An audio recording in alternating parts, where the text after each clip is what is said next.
Thank you for joining us again for another episode of the Pursuit of Purpose podcast. I'm Rob. I'm Chuck. And today we have with us a very special guest. I'm going to let him introduce himself. Rod Carroll, Chief of Police of Vidor, Texas.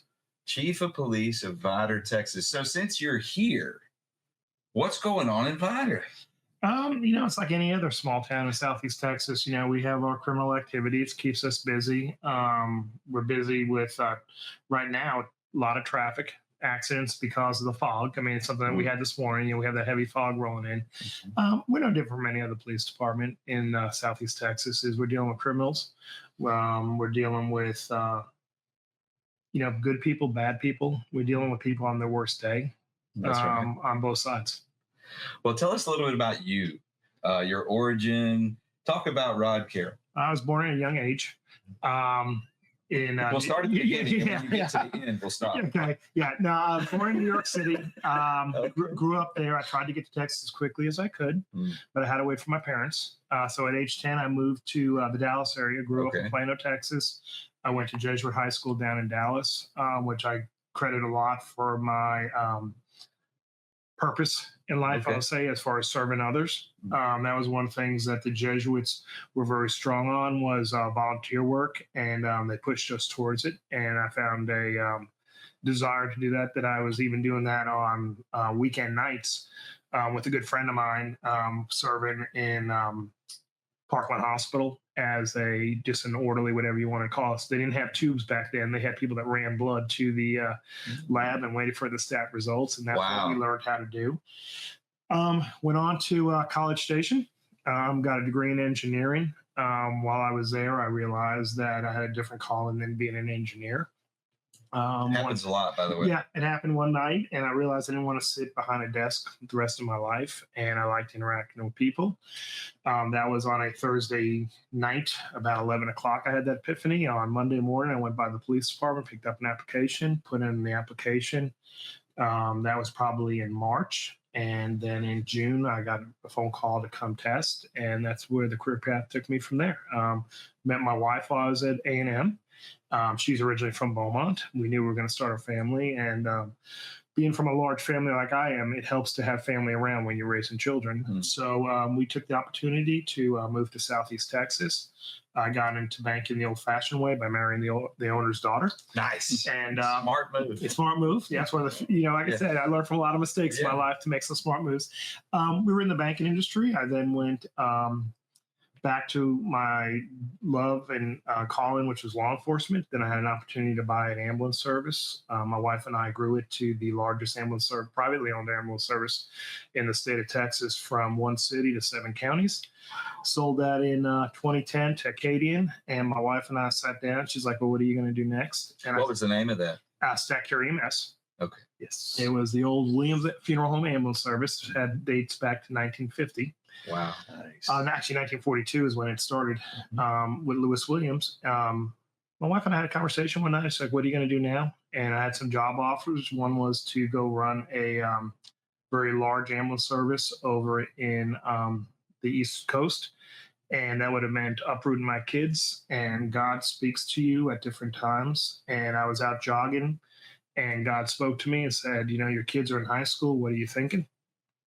And so I chose the other path, which was, I think, where he wanted me to be. I went to work for Mitch Woods as assistant to the sheriff, and went through there, rose to the rank of assistant chief over the jail. And I'd never been on the jail side. I think God had a call in there too, is allowing me to talk to the inmates like they're human beings, and building some relationships, trying to help some people redevelop their life. Yeah. It's funny you bring that up. My dad actually worked at the jail. Tommy Martin. Yeah. I don't know if you, I'm sure you know him, but he and I used to talk. That's where I went to the police academy, and he got his job there as I was graduating from the academy. And anyway, he would tell me stories, and we would talk some, and he would say, I don't know what these kids don't understand about talking to these guys like they're humans. Nobody's better than anybody. It's only one bad decision getting caught. Right. The difference between us and them, Exactly. None of us are perfect. None of us make all the right choices all the time. And anyway, it's just a fascinating thing. Similarly, when I was in graduate school, which was preparing to get the license that I use now, one of my assistant ministers at my church was the chaplain at Jefferson County. And I'm struggling to get we have to do what was student counseling, like student teaching. Yep. He said, you should come out to the jail. They don't have anybody to talk to. Well, he was right. Those young men were lined up down the hallway waiting for just 30 minutes or what have you. Just to be treated like a human being. Just to have a conversation and to call them, Mr. and their last name. And the thing is, even today, I will be sitting somewhere and I will have somebody come up to me and I'll hear Chief, and it's somebody from the jail. He goes, I don't know if you remember me. And my conversation is, of course I remember you. Yes. Everybody is somebody. And he begins to tell me about, hey, how good he's doing today, how he's gotten off the drugs, how he's, gotten his GED. And those are things that I just kind of pointed out to people is, you're going to have to do a redo. Yeah. If you're in there, you're going to have to do a redo. But it does nothing stopping you from doing the redo except for yourself. That's it. That's it. You're your only best friend or worst enemy in those moments for sure. And but boy, to see that kind of complete transformation, 180 degrees, and now they're having a productive life, that has to be rewarding on a lot of levels. It's the thing is, all I ask is that I touch one person's life a year. If I can touch more than that, then that's only the better. There you go. There you go. Well, I'm fascinated with an element of that. There are a lot of elements, but this one in particular really caught my attention because it has rung true for me personally. You were at a moment in your life, a pivotal place, when you were at College Station at 11 o'clock at night, and this epiphany occurred to you, and you made a crazy shift in your direction. Mm-hmm. And you didn't regret it. You didn't turn and say, oh, maybe I shouldn't. No, you went one way and kept going, right? Yes. And that's something we encourage in our practice and in our inner workings. God opens doors. That's right. But we have to walk through it, and then we have to have the faith that we'll go in the right direction. Mm-hmm. And you were a young man. I was 21 years old. Yeah. But the reality was, I saw the opportunity to serve, and that's what I think I'd been fighting. I'll be honest with you. When I was in college, I was looking at getting an engineering degree. I looked at the income stream, and you just mature and you realize, you know what? Some things are more important than financial, and it's service. Mm-hmm. Yes. There you go. Yes, and the name of our practice is Pursuit of Purpose, and what we strive to do is help people learn how to pursue their purpose. And that's what you did at such a young age. You made that commitment to honor your purpose, not just what you thought you could make money at. Yeah. And I admire that. So I'm going to switch gears just a little bit, go back to New York. Okay. You came here when you were 10 years old. Is that right? You drugged your parents here. They were kicking and screaming. They didn't have a choice. They didn't have a choice. It is what it is. You wanted to be able to say y'all with conviction, and that's good. So you all. You left the you all and you guys, and you left all those behind, and you came to y'all. Yes. So here we are. But before you left, what was childhood like in New York? It was like any child. You didn't realize, things that just how small some things were, how large. I was growing up in a small town just outside of New York City, which there are many small towns up there. I'm one of 6 kids. You want to name the town? South Farmingdale, New York. Okay. In Nassau County. Okay. And, it was just a small town. My dad was a member of the volunteer fire department. We were members of the Catholic Church there. Everybody, on Sundays, everybody went to whatever church it was. During the week, my dad, I guess, probably linked me into service for others starting at a young age because the scanner would go off at the house, and it was a small town, so I could ride my bicycle to wherever they were responding. So, I had a better ETA and response time than most of the fire trucks did because we had to go to the fire station and get the fire trucks. But that was the thing is I used to just enjoy watching them do what they did. I used to, on Saturday nights, we watched Emergency, me and my dad. And it was just the way things were back then. I think they were very simple. But everybody knew everybody. Yeah. It was, like I said, it was a small town. I'd almost call it's called a village. Nice. It wasn't called a town. Right. It was a township, but within the township, there were different villages. We grew up on a street that had 67 kids. Wow. All Irish Catholic families. But again, that was the mentality. There is people moved, my parents grew up in Jackson Heights, Queens. That was a large Irish population, Irish Catholic population. Culture stuck together. Culture stuck together. They all came over on the boat during the potato famine. Half my family went to Pennsylvania and worked in coal mines. The other half came to New York City and worked as public servants, firefighters and police officers. We don't talk about the firefighters. We don't want to talk about the dark side of the family. Right. But even to this day, there's stuff that needs to get wet. Sometimes you just got to throw water. Yeah, and I know the final exam's hard. Put the wet stuff on the red stuff. So, but no, I love firemen. I'll be honest with you, as you well know, we all work together. Yeah. But we all tease each other harder than anybody. They stage up, and we understand. We love them through the process. It seems safe. But that's the thing. I have a son that's a Beaumont firefighter today. Oh. Right. So I'm proud of him and he went a different direction than I did. You're still going to give him a hard time. Oh, of course you got. I give all my friends that are firefighters hard times. But we play hard, we fight hard. I can tell you right now is College Station. We were all young. Fire department was young. We would go out at night. All of us were friends. We all did our thing. But come during the daytime, it's kind of like the coyote and the sheepdog. Is we teased each other. Right. And but the thing was, anytime anybody needed anything, there's many times that I've manned a hose or dragged a hose for them or grabbed the stretcher. We're working together to save someone's life or save someone's home. It's whatever it takes in the moment. Yeah. We changed from police officer to firefighter, and they're the same thing. I can tell you right now, I was in a fight one night, and the first person on scene was a fire engine. And they had heard the call go out over the radio. They were en route back to the station after a fire. And I heard the air brakes. I just didn't know who it was until I saw the 3 firemen out to help me try and get a guy handcuffed. Nice. Wow. Yeah. That nice. And they just get to work out all the time, so they're going to be strong and they're going to be good at helping. Yeah, well, they got out of bed to come out. They eat and work out. They told me they got out of bed to help me. And technically they need to go fight the fire. See? So occasionally that meathead mentality pays off. Even for, he called him meathead. That was him. Hey, but I don't live in a home that'll burn right now. So there you go. But that's the thing. We all work together. I've done CPR before long before I was a paramedic with the firemen. It's like, okay, you guys need a breather? And let me get in there. And the thing is, we're working towards a common goal of service. Yeah. So there's 2 things. One of the things that you just mentioned, I don't know for any of you in the audience that have ever performed CPR, but it's one of the most exhausting experiences that a human can do for another human.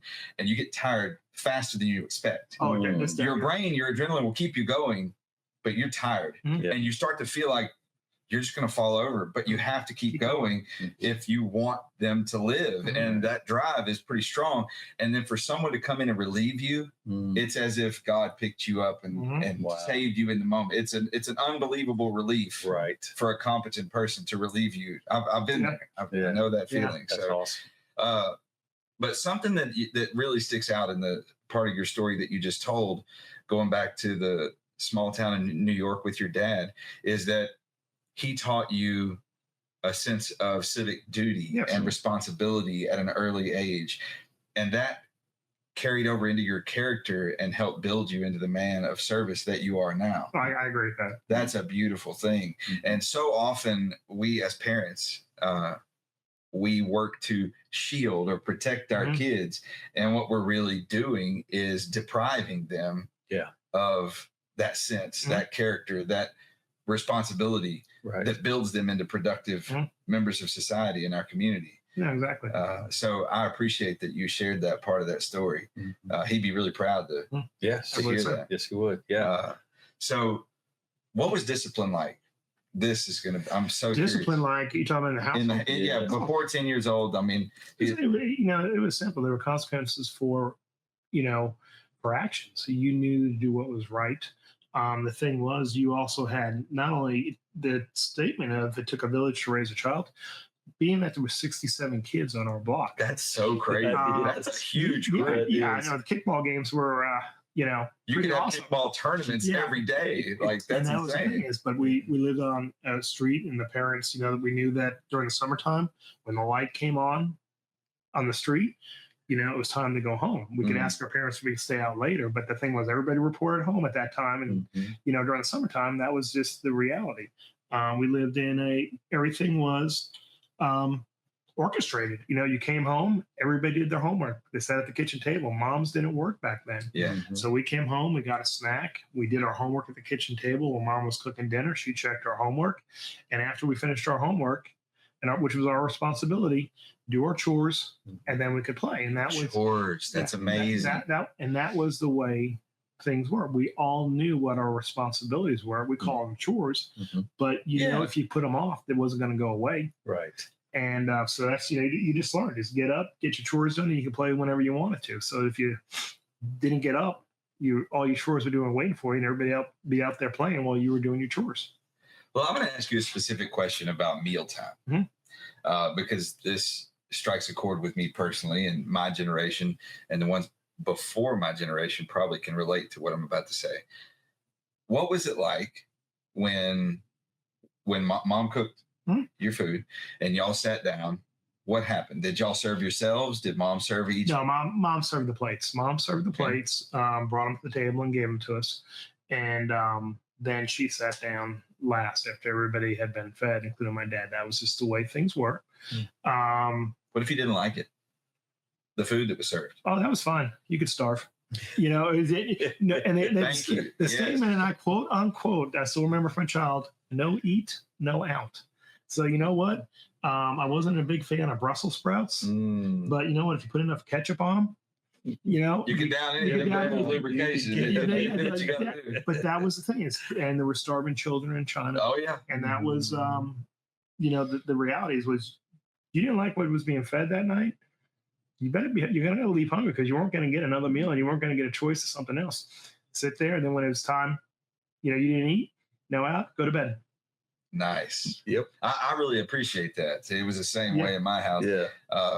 In fact, I still have an aversion to eating roast because of a childhood experience. Yes. Like, I'm not going to go into all the details, but it just doesn't do it for me anymore. But it was like that, and I appreciate that. And you didn't necessarily have to eat everything, but you had to try it. Yeah. And you weren't getting anything else. Just like that. And that's it. And that's it. Great. And the other thing was, back then, jobs were not long-term for different situations. I can remember my dad being out of work for a while, and I was eating a baked potato for half a baked potato, and I had a grandfather that brought us a tuna of all things, and I think we ate tuna for a month straight. I think we had tuna every way you could. So he brought you the whole fish, or at least a big part of it. And that's how families helped. Yeah, that's amazing. It is. So you mentioned siblings. How many siblings did you have? I have 5 siblings, 3 sisters, 2 brothers. Okay. I am the 4th child, so I didn't even get the middle to myself. The baby is, we're 16 years apart, from oldest to youngest. Obviously, the baby was a little bit of a surprise for my mom and dad. But it was, and we grew up in a loving household. We may not have been financially secure, but we were always loved. Indeed. Well, security doesn't necessarily come from money. That love is a far bigger and greater security. Which you realize in your old age. Yes, that's right. That is the wealth, for sure. So where are they now? My dad has passed away. My mom is now 94 years old. She lives up in the Dallas area, where I grew up. My brother and sister are still up there to help her. She's very independent, still has her mind in her body, which is always an impressive thing. I have a brother that lives in Dallas. He's a graduate of the Air Force Academy, did time there. Sister that's an accountant in Dallas. Another sister that is now retired. She is 70 years old, and she is a retired nurse, did 47 years as a nurse. Wow. 48 years as a nurse. And I have a brother that went to the Merchant Marine Academy, Kings Point, and he lives down in the Katy area. Okay. So of the whole group, I didn't hear a single, even the accountant, I didn't hear a single person that's not in a service lifestyle. Yeah. We all serve. The one sister I forgot was Iowa, and she's an accountant also. She served, I think, 20 years on a school board up there. And of course, that is the most thankless job. And God love the people who serve on school boards, because it is the most thankless position there is. And I heard many stories during her 20 years on the school board, which is, no one shows up and says, hey, we're not having enough math classes. Hey, we're not having enough English classes. Hey, my kid didn't get into advanced chemistry. But everybody shows up that their seventh grader is being held back from his NFL career by the coach not putting him in as quarterback. And, it says about our school district. Yes. We need to get back to education. Yes. And what? Sports are secondary. Yeah. And that's the thing is when we went to school, and I'm going back a little ways, if you did not have the grades, you had a weekly thing you had to bring around to the coach. It had to show that you had a passing grade. That's right. If you didn't, you're out. There was no question about it. You were out on the sidelines that week. It was a motivating factor. Sports were secondary to the education. And now they manipulate the whole system to make the sports work. Yes. Yeah. Yes. Well, look at the stadiums they're building, look at the scoreboards they're putting in place. Word. Since you brought it up. Yeah, go ahead. Let's go with it. Something that bothers us, is that our education system doesn't teach people how to think. We don't as a culture, we don't teach parents how to parent their kids in like a thinking way. We don't teach our young people how to process thought effectively. Right. And we don't teach them how to communicate. In school, they're focused on very few things. Mm-hmm. And one of the primary things is the test, standardized testing. Mm-hmm. And at each level, before that level, the teachers are prepping the kids for this test. Yes. Because that's where the school gets their funding, is how they score, how they rank in this standardized testing. Right. And to me, this is a tragedy. It's a failed system. Yes. I'm gonna take a step back if I can for a second, Robert. Please. Is the failure is happening long before school. The failure is happening at home. Yes. And are we teaching our children values? That's right. Are we teaching our children responsibility? We're trying to put it on the schools, and and I'm gonna be honest with you. Why are we putting more in the schools when they're struggling with what they have already? That's right. But how many kids are coming home and having to have their homework checked by their parents? Yes. We are not, and I understand because of the economy and things. We have two working families. I'm not taking anything away from that. Right. Kudos to everybody that does it. Kudos to the moms that do it on their own, that play both roles, and dads that play both roles. But the thing is, it's got to start at home, and we got to teach our kids service. We got to teach our kids responsibility. And you know what? It is the hardest job in your life is being a parent. Is when you got to hold the line with your kid, and because in the long run it'll help them out. And I can say that was probably the hardest job I've ever held is as a parent. Indeed. Now I'm looking forward to the grandparent part, because it's like my in-laws. He said it best. My father-in-law was Jack Brooks, congressman here for many years. And he said it best, if I knew grandchildren were this much fun, I would have had them first. Yes. Yes. But you don't have to, and we said it earlier, and Chuck, I think he said it, your dad was not there to be your best friend. Right. No. He was there to raise you, but there was a day he became your best friend. Right. And like I said, at age 14, I started something that probably most 14-year-olds started at that time, is I based my life on my parents were idiots and knew nothing of what they spoke of. But it was amazing by age 21 how smart my parents had become. Over 7 years. I am so proud of what they learned. It's fascinating. But that's the truth. But I think the schools have a job, and that is to educate. Yes. I think it is the job of the parents to teach responsibility. What happened to citizenship? We used That's to have a great question. We need to teach people how to service above self. Sure. Rotary uses that Yes. terminology. And why are we not giving back to the community? I mean, I learned at a young age, you always get back, and you don't expect payment. Your payment comes down the road because for the life you live. When I only have one natural child, I raised two stepsons. And so you're just kind of married into this situation, and along comes the baby. And there was a gentleman at my church, so he was just admiring the baby, and he said, and he kind of puts his hand on my shoulder, and he says, "May I ask you something?" I go, "Oh, yes, sir." And he says, "What do you want for her?" I thought, wow, that's a great question. He goes, "Well, when you get that answer, you'll know how to raise her." And then I couldn't let it go. Yeah. And so all of the interactions, because she had chores, she had responsibilities and all those things, and it bled into her brothers. And they're all very successful people. I don't know, just because of us, but I think we had a contribution because I answered that question. What do I want for them? But that's words of wisdom that come down from the elders. Yes. To us. And that's the thing is we've learned, you never stop learning. The day you think you've learned everything is living proof that you're an idiot. Yeah, that's it. That is proof. I say it all the time. Every day I live, everything I learn teaches me how little I know. Have you ever learned from your successes? No. Only the failures. No. Only failures. And that's the reason I try to spread my failures to teaching other people. Learn from my failure. I try to teach my kids and tell them the story. I teach at the police academy. I try and pass the words of wisdom on to these young people. You don't have to fail if you can just watch me fail. And being from a big family, I watched my brothers and sisters fail. And you talked about discipline.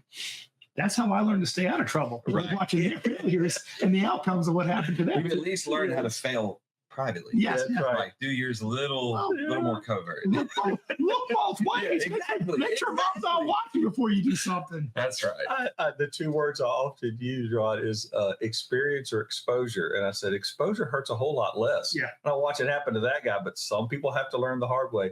And I remember our oldest was your best trial as a kid. But when that second one came along, he had answers to our questions. Yeah. He was filling in the gaps.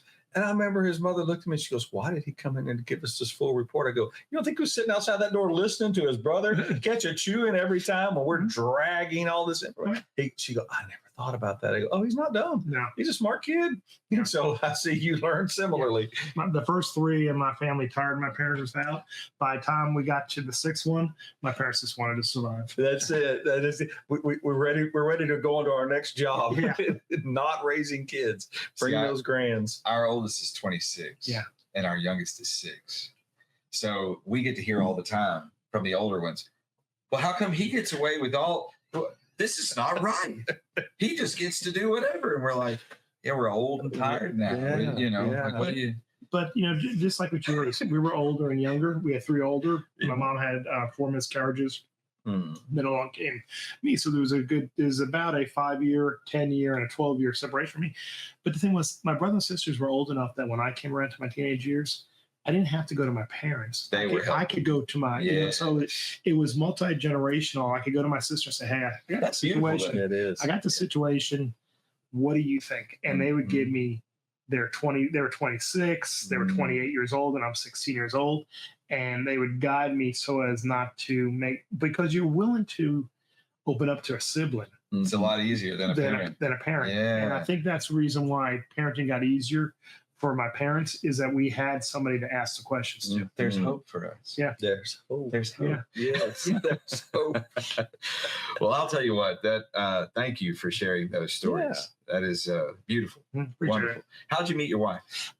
Met her in College Station. We were out at a country and western bar. Okay. I used to like to dance country and western. And no more dancing? I still do. Okay. When I find a place, we can still do it. Very good. Met her one evening. And then the next night I ran into her again. And I was on a date the night before.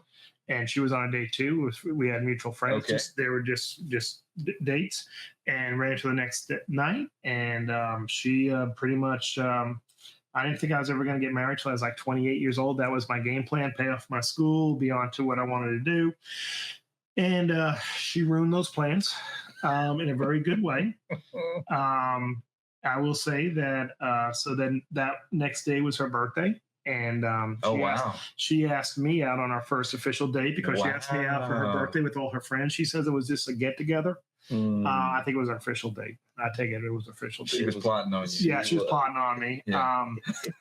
Fell in love and knew she was the one. You might have been tripped, but fell anyway. She was fantastic. We've been together now for 35 years. Awesome. Married for 33, and one of the blessings in my life. I've gotten to meet her. She's a very sweet lady. I thought she was that way before we got married, and then she changed. But no, just kidding. No, got better. They all better. Yeah, you got better. Yeah. Oh, no, definitely better. Yeah, yes. So, what year were y'all married? We were married in 1992. You notice the way I asked that. It's very specific. We've learned in this show, we have a lot of guys come on and some females as well. And women, you can say, well, how long have you been together? And they will tell you the hours, minute, and seconds, the whole thing. They got that memory like that. Yeah. But us guys, if I pin you down, most of us are going to be like, carry the one. I will tell you a story because she will tell the story. Okay. Now, she asked me out on our first date. Right. And of course, that was on a Saturday evening. Okay. And we all know is come Sunday, I didn't want to call her too early. So I kind of held off. I kept watching the clock. I was up early that morning. I waited till 1 o'clock just to verify the thing because I didn't want to scare the hell out of her. Right. But come Monday morning, I had to work. So I get to the station. I get my patrol call ready, and of course, I want to kind of impress this new young lady. Why not? And I know I got a face made for radio. Thank you. So I go, and I was going to catch her at her apartment before she left to see if she wanted to go to lunch that day. And so just as I'm pulling towards her apartment complex here, she comes out of the apartment complex in her car. I recognize the car colors. Get behind her, and when we come through the light, I turn on my lights and make a stop real quick. I walk up to the car, and she has two young ladies that are in the car with her that have not met me yet. Oh, no. And I said, hey, I was the low man on the total pole. I get lunch about 1:30. Would you like to go grab some lunch with me? And of course, she was yes. So I can say that was the first. Nice. The first time you got to do it. I got to You do it. initiated that one. And I had to use lights. Yeah. I mean, initiating a traffic stop for a date is always, So we're guys. We use everything at our disposal. Well, like I said, the uniform, they always say you look better in uniform. So I had to use what I could and took it to top. Of course, this was back in the days when you had to, eat now, taste later. Right. In law enforcement. Yeah. So we went to Taco Bell and I swallowed down fine dining. fine dining. And back on the streets, I went for calls. That's a great story. That is a great story. Yeah. I mean, not only that, but back in the day, I mean, a cop early in his career, you got any money? No, we didn't. No. So, I mean, Taco Bell fed us for half price. That's totally appropriate. I mean, why shouldn't we cash in those, man? Absolutely. So, is she fond of that memory as well? Yeah, no, we laugh about it because she will not admit that she asked me out on our first date. She still tries to stick to that. You had to cuff her on the next one. Yeah. It is what it is. It is what it is. But no, like I said, we've had a great life together. We got married in 92. We moved in November 92. We moved to Southeast Texas in March of 93. Okay. Down to Nederland. And we've lived Nederland, Groves. What drew you to Nederland from? We were working at First Bank and Trust in Groves. Okay. And we knew that we were going to be starting a family. So we knew Nederland had a good school district. Found a good starter home down there. And so that's where we moved. And built a life together, had two children, Matthew, who is with Beaumont Fire Rescue, and Brooke, who is with the city of Vidor as Human Resource Director. Very good. She's gone the academic route, went to Auburn University, got her bachelor's there, and then went to Lamar, which I think is the jewel of Southeast Texas, and got her MBA. There you go. Proud dad with his Auburn cup today. I paid for the education. Yeah, that's right. I got this cup. Probably paid for the cup. Right. I think it went on my credit card. Right. Well, you have got a lot to be proud of. Indeed. That is a very wealthy life. Well, I think everybody, the greatest accomplishment anybody has is their children because it's your legacy. Yes. It's what you leave behind when you go. So, I mean, I totally agree with you, but you've got a bigger legacy than that. You mentioned that you're an instructor at the academy. Yes. You are a police chief, and in that, you're a mentor. A chief is a mentor. You can't get out of it. Yes. And that's our job. I mean, I'll be honest with you. Our job is to mentor anybody in a leadership position. That's right. If you're in a leadership position, if you don't realize your job description equals mentoring, and you got to have a vision, you got to have integrity and credibility because your people are watching you. And you cannot have do as I say. It's got to be do as I do. That's it. There you go. That's it. There you go. So people you ask do see yourself more as a leader than a manager. That's right. Definitely. A manager is a position. Yes. A leader, or actually a manager is a title. That's it. A leader is the position that you hold. There you go. There you go. Well, people ask us, we do a lot of leadership training and things like that. And people ask us, well, what is a leader? And it's a pretty simple answer. And you defined it really well. But a leader is one who creates leaders. Exactly. That's our job. You create more leaders. And how do you create leaders? you inspire people to transform, to become what they're built to be, to pursue their purpose. Exactly. So I love that. I love that you see it as it is. So often people elevate through positions without being aware of their responsibility in those positions. And I think that's the reason you need to have some formal training. Yes. I mean, you have got to attend leadership classes. I think that's very important for organizations to push people towards leadership. You know, training and education gets us to where we can be, and it's a cheap roadway for us to get there versus failure. Oh yeah. Right. Oh yeah. You know, it's something, it may have come up in one of our previous conversations, but a lot of people gravitate towards certain industries. We've mentioned teaching, mentioned law enforcement and the medical business. And if there's truly a passion for that industry, being a leader in it is going to just keep that fire stoked. But the burnout rate, I think, comes when people stop leading. They stop bringing the next generation on. They stop growing. Well, my dad said it, which is pick a career you enjoy. I told him I was going to law enforcement. Mom was not too happy, but Dad was supportive. And he said, you know, pick a career you enjoy, son. You never have to work a day in your life. There you go. And I've been blessed. Well, it's an amazing thing that, you know, your Irish heritage and you're in law enforcement. I mean, that's well, I have my great grandfather's badge from New York City. That's awesome. Which is badge number 1122. That is amazing. Which was issued probably back about the early 1900s. Wow. I have his 2 nightsticks, which survived. And so that was the one thing. And I have his portrait. So that was the one thing that I, as a police officer, meant something.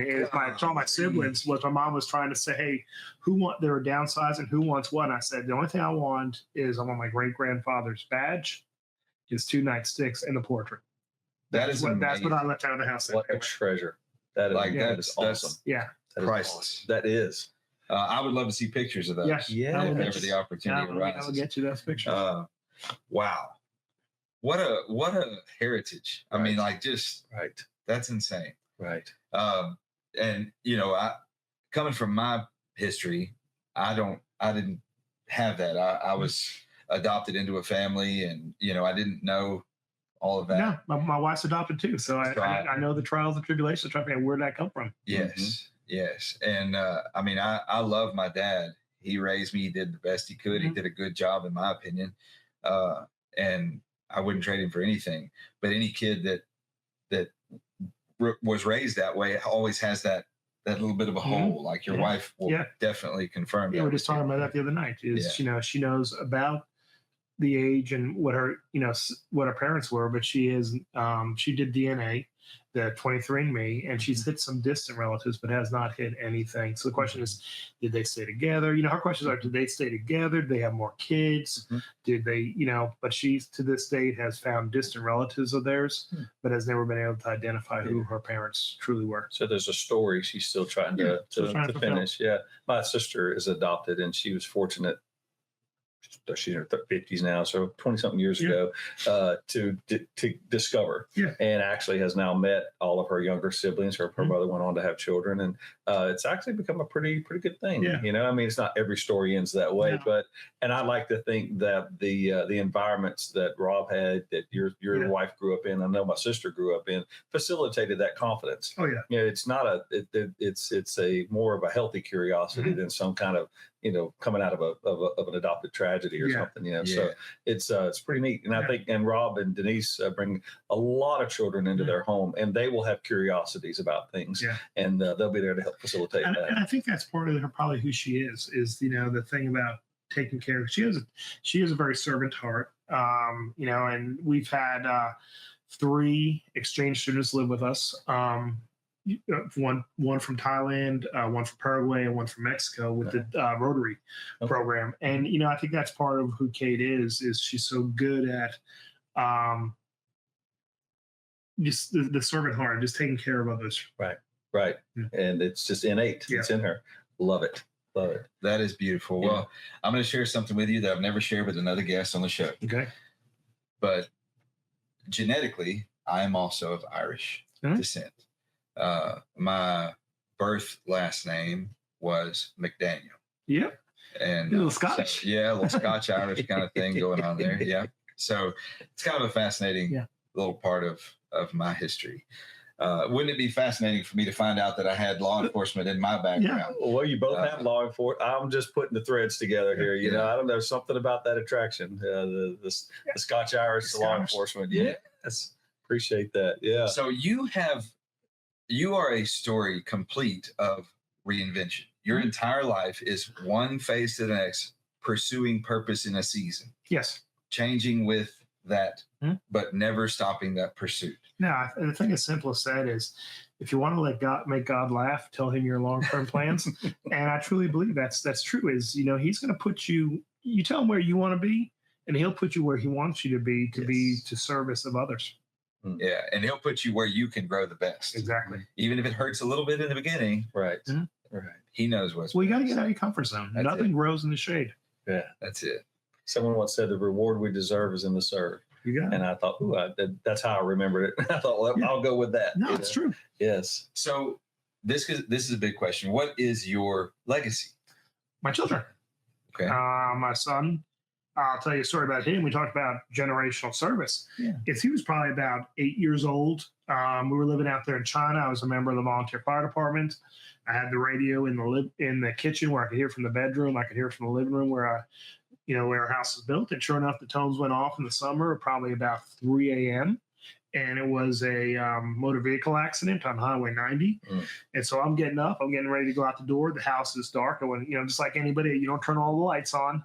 Right. You had all if you've been a volunteer fireman, you always keep your clothes ready. You know where everything is and get everything on. Don't wake up your wife every time you move. It'll be the best way for a happy marriage. Yes. But I'm going out the back door. He's 8 years old. And all I want is a figure moving through the kitchen towards the back door. And it's like, what are you doing up, buddy? And he said it best. Dad, someone needs our help.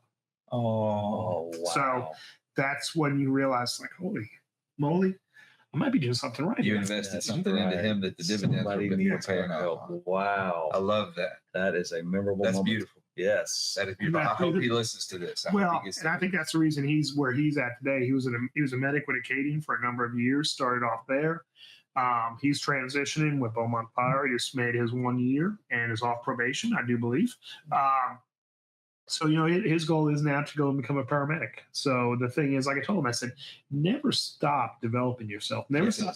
It is the greatest investment you'll make in yourself. And you talked about it, leadership training. That's the biggest problem we have in emergency services. We are not creating leaders. We have first line supervisor classes. But do we have leadership classes? And that's the one thing I'm very blessed is I get to teach with the Texas Police Chiefs Association. And it's a leadership series.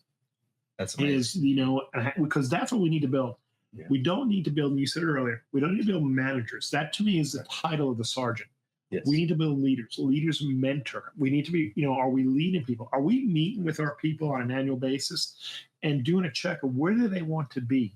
What is it they want to do? What classes do we need to look for them? Do they want to be a detective? Do they want to be accident reconstruction? What are we as leaders asking the questions that need to be asked? Are we challenging growth to achieve fulfillment? Yes. Because if we revert into management, all we're doing is maintaining status quo. There is no growth in management. No. Right. So I love that. I love that you're doing that. That's with every beautiful. One of my children who are now, the youngest is 29s and up. And I said, whatever industry you end up in, be curious. Yeah. Look ahead. You will have a supervisor. Go talk to them. How do I get to do what you do? What is the trend? And that's the thing is, what do I? You hit the nail on the head. What do I have to do? Why are people so threatened when somebody says, "Hey, where do you want to be in 5 years?" I want to be in your shoes. You know what? I want you to be. Let me take them off here. Yeah, I want you to be in my shoes because you know what? That means I've had an opportunity to move up in the organization. Yes, and it's a two-way learning street. Anybody thinks it's just a downhill. No, it's an uphill. And the thing is, technology is a perfect example. Yeah, I learned more from my younger officers on technology. Right. I'm fine. Just using my phone as a phone. Yeah. Now let's go back to those days where it's called a phone. We use it as a phone. I don't need to have 16,000 apps on it. Right. But it's so much simpler when you have it. Yeah. Yes. Yeah. And in an industry and first responding, it's really will, I think, attest to this. The human condition is not going to change. Mm-hmm. People are going to still pursue their desires, whatever. But the technique and how we handle that, how we manage that as a law enforcement, there's always improvements. Mm-hmm. And how we communicate and how we disseminate and those mm-hmm. sorts of things. And I'm sure that's even. I mean, it's kind of cool that these guys are maybe because of their generation are more into the tech side, but there's yet another learning experience for your older officers to say, well, hey, what's wrong with that? Let's grow. Mm-hmm. Well, since you said it, okay, go ahead. This was one of the next questions that was going to get asked anyway. Where do you see yourself in 5 years? Hopefully I'm still going to be in a leadership position in the criminal justice system. I don't know what the next door is that God's going to ask me to walk through. And so I say that I'd like to get my Juris Doctorate. I have two masters. I have a master's in public administration that I received from the Jewel of Southeast Texas, Lamar University. And I have a criminal justice leadership and management master's from Sam Houston State, which I went to Sam Houston because of their reputation. I mean, I didn't think I'd just go in. You always hear in academia, don't just go to one college. You have to expand. So I think my academia from Texas A&M, got my CPA at Lamar University. I got my paramedic at LIT. Mm-hmm. Got my MPA at Lamar, and then I went and got my MS in criminal justice leadership at Sam Houston State. Mm-hmm. That's amazing. So how did that contribute to, what did you see different aspects of academia at each location? I think the situation is everybody has their own culture. Each school in and of itself has its own culture. And that's one of the things you learn is the culture of the organization. And whether you're at Texas A&M, I mean, the culture there. The cult. Mm-hmm. One of my sons went there. You're right. The maroon cult. I'll be the first to agree. Aggies don't lie, cheat, or steal. But as a police officer, I could say they don't lie, cheat, or steal unless they get a chance. Yeah. That was bad, but that was, my eyes were open up to it. But that's what I think the difference is in why you need to spread out your education is because every school has a different culture. And more cultures you're exposed to, mm-hmm. the more the growth and experience you'll have. I love that. And if I may, part of that culture, having raised kids who did go into secondary education and extended their education, I said, don't just pick a university because of a logo. That's fine, but you really need to have an idea. What do you want? Mm-hmm. And is that the best institution for that? Yeah. And so some did go toward Austin, but then some of them stayed right here. Yeah. Because Lamar provided exactly what they needed. And I'm listening to your different campuses. So each of those campuses, like say Sam Houston, well, obviously because of the prison system, they did have an opportunity to enforce law enforcement. So there's people come from all over the world to study there. I bet that was a neat treat. Yeah, no, it was. And I also got to participate in the Law Enforcement Management Institute of Texas, which has the Leadership Command College, which is a publicly funded, basically it's a 9-week leadership series, 3 months of Texas A&M, 3 weeks of Texas A&M, 3 weeks at Texas Texas Women's University, 3 weeks at Sam Houston.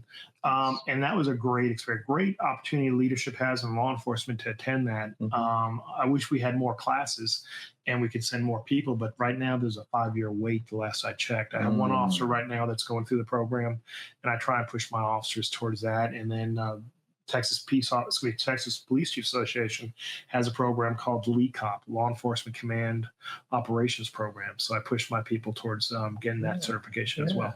That's great. The demand of 5-year wait, that's impressive, which is an opportunity for growth for those schools as well. Expansion. And you mentioned your brother going to the Air Force Academy. I had a family member that became an officer in the Air Force. He didn't go to the academy, but he went to command school. That after all of his academics to, I guess, supply whatever the Air Force required, then they went to learn to command. How to lead, how to give orders, and those sorts of things. Well, it's with the military. Let's be honest. You can tell when you have somebody that's in the military, has a military background. I was always proud of my brother because he always had what I will call command presence. Yes. After being to the Air Force Academy, we could be in any kind of environment. He always had that command presence. Yes. Nothing frazzled him. Things are going on all around us. And he's always had that level-headedness in business as well as, and he did the same thing as, our parents, we grew up, heavily loved and maybe not financially secure. And the thing was, we were all going to pay our own way through college. But I don't think any of us ever had a question whether we were going to finish college because of the way our parents valued education. Right. Yeah, we will get the job done. Yeah, one way or another. But that's interesting how you even picked up on your brother's character at times, because obviously he was older. No, this is actually a younger brother. He's your younger brother. This is actually the baby of the family. Oh, okay. This is the one that had it so easy. Mom and Dad were tired when he came along. The trail was well worn by the time he walked it. Yeah, he pretty much learned from all our mistakes. Well, that's even more something to be proud of. It was because they were all the elders you look up to, but you got to watch him actually develop. Yeah. Wow, that's awesome. Well, we're heading towards the end of our interview, and it's been a great privilege having you with us. We got a few questions that we'll finish with, but is there anything that we've missed that you'd like to say? No, I think if we're talking about leadership, you hit the nail on the head. We have got to be mentors. But the thing is, we have to lead as the WBAP, management by walk around. We have got to get out of our offices. You got to be among the people. And the thing is, you can only have a two-way, an open door policy if you walk out that door. That's right. And that way people feel comfortable to walk in that door. That's right. And that's probably, if you want to give a word of advice that I give to new leaders is, manage by walk around. And I think that's such an important aspect that a lot of people miss out on in life. Yes. Lead by walk through. Yes. So you're in a unique position. You've been chief now with Vidor for how long? 8 years. 8 years. Wow. Thank you so much. You've done great things with the department. I've paid a little bit of attention. I happened to be there right before you got there. I am blessed to have great coworkers. And I know a lot of the guys, a lot of the team that's there. You got a good team. I'm blessed. So I'm going to ask a specific question. Normally this question is not as specific, but you've been through a lot of different industries and a lot of different pursuits. So at Vidor PD, when it's time for you to transition into the next phase of Rod Carroll's life, what would you hope your mark is that you leave at Vidor PD? Professionalism. Very good. That the organization continues to move towards professionalism. In law enforcement, one of the major things is we have developed over the years is people's expectations. Sometimes they're unrealistic expectations, but we also have to adapt on a daily basis to what people approve of. If you look at the history of law enforcement, today we could not do what we did 40 years ago. True story. It was a different mentality. And you know what? We have to work with what society expects of us to be professionals. Yeah, that expectation is a moving target. It never sits still. Almost sounds like the subjectivity of that common phrase that departments use to protect and serve. It's subjective in that it's fluid. It's always growing as the expectations, as you say. Interesting. Yeah, that's a good perspective. That's fascinating. Well, the amazing thing about the answer you gave, it was from the heart because it was instantaneous. Yes. I'm very, very happy to hear the way that boom, there was no hesitation, no stutter. You didn't have to think about it. Yeah. You've given that some thought, and I appreciate that about you. Indeed. So when we close our show, we have some traditional questions that we go through. Chuck, is there anything that you'd like to ask before moving towards the close? Definitely like to segue into these final questions, and and part of them will be your best opportunity to leave an influence, because there's probably a lot of people that are tuning in to this particular recording that do know who you are, and because a lot of them are local folks, but we want that to be just yet another opportunity for an influential moment as you not only speak to maybe not just your constituents in the community, but also the next generation coming up. And we might even segue it as if we're talking to a younger version of you. So I'll let Rob ask the questions. That kind of prepares you a little bit. Well, he actually alluded to exactly what I'm about to ask you.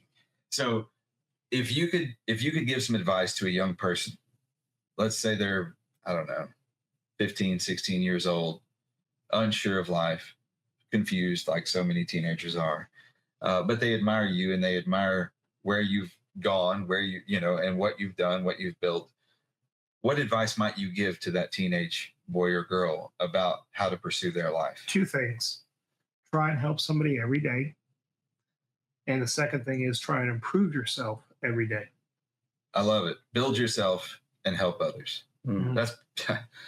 That's profound and simple. I love both of those things. So this is my favorite question, and it's the last question. Okay. So if you could go back in time and you could whisper in your own ear a bit of advice to the young Rod Carroll, we're going to bring you all the way to Dallas first, though. You're going to be in your teenage years, 15 to 18 years old, somewhere in there. What advice might you give yourself? Stay focused. Stay focused on what's important.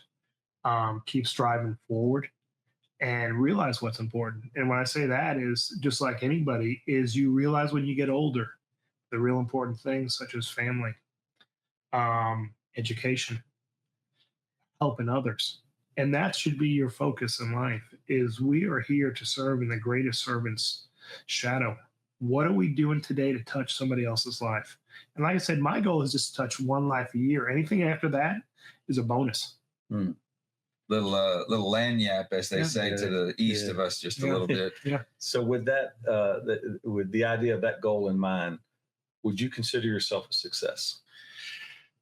Every day, I think I'm moving towards success, only because I've learned from all my failures. I've had many failures, and the plain and simple thing is I've tried to learn from my failures. I've tried to learn from other people's failures. I don't use the word successful today. I think the thing is, success is something you always chase and you never achieve. Perfect. I love that. We're never finished. We're never finished. Until they put us in a box, we're never finished. That's it. That is. So that's beautiful. It's been a great pleasure having you with us. Thank you so much for allowing me to come and visit with y'all. I believe that you've really blessed our audience. I know that I've been blessed by having you here. Likewise. And I love that the theme of your life from childhood, from your parents, through you, into your children that you've invested into them, has been service to serve your fellow man. That's beautiful. No, I've been blessed. God's blessed me. Well, thank many you. Many more times than I've had the opportunity to bless him.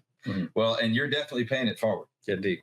We can tell by the way you talk and the feedback we get from the community about you. You're doing. Don't talk to my wife or my mother. Well, we won't talk about that on here. But I love it, Bob. In her 90s, she's probably still questioning that law enforcement career. You really want to be a cop? Are you sure? You're like, she's scared to death I'm going to get killed on duty.